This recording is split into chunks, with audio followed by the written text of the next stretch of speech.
Let's do an intercontinental, I guess, between continents.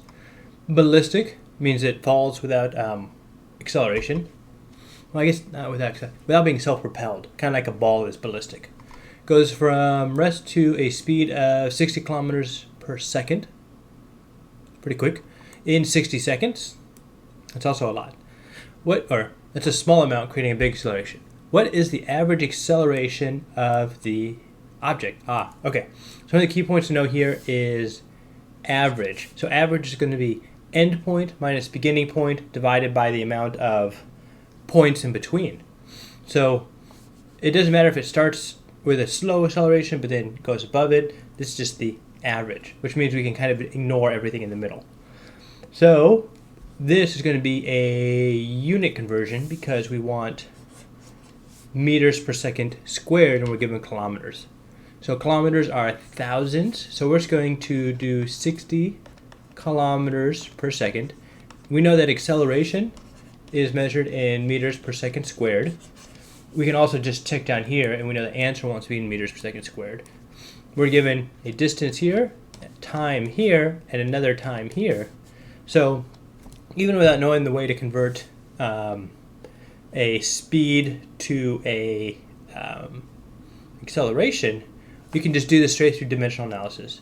And you can actually get through a lot of Physics 1 using dimensional analysis. If you're kind of stuck in a problem and you just want the answer, that might be a reasonable way to go. But I would recommend against doing it too much because you lose a lot of understanding by just dimensionally analyzing what the answer probably should be. Okay, so we have kilometers per second squared. And so this is acceleration divided by time, velocity. The way you actually would figure this out, or you should know, the way you know the formula is through the kinematic equations. So acceleration equals acceleration, v equals at plus v naught, distance equals 1/2 at squared plus v naught t plus x naught. You take this equation right here, you say it starts from rest, which means v naught equals 0. That goes to 0. Red.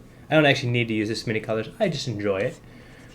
And from there, you'd find that acceleration equals velocity divided by time. So this is for a constant acceleration. We're not given a constant acceleration, but since we are asked to find the average, what we're doing is we're assuming a constant acceleration. So we have velocity divided by time, which I'm going to write this as velocity times the reciprocal of time.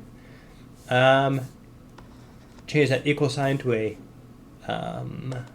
multiplication sign. Put a kilometer on bottom. This is sometimes called railroad tracks, where you multiply by a converting factor.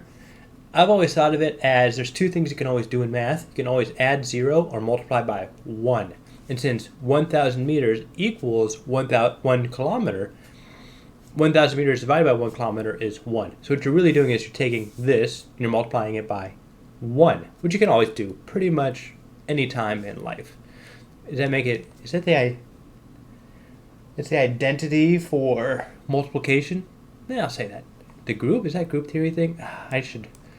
There's a lot more I should know about group theory. Okay. Whoop, whoop, whoop, whoop, whoop.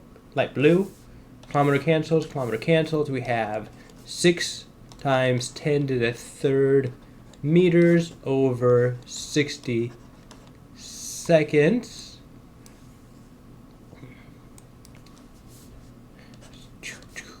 So we have 1,000 meters per second squared. No, I wrote that totally wrong.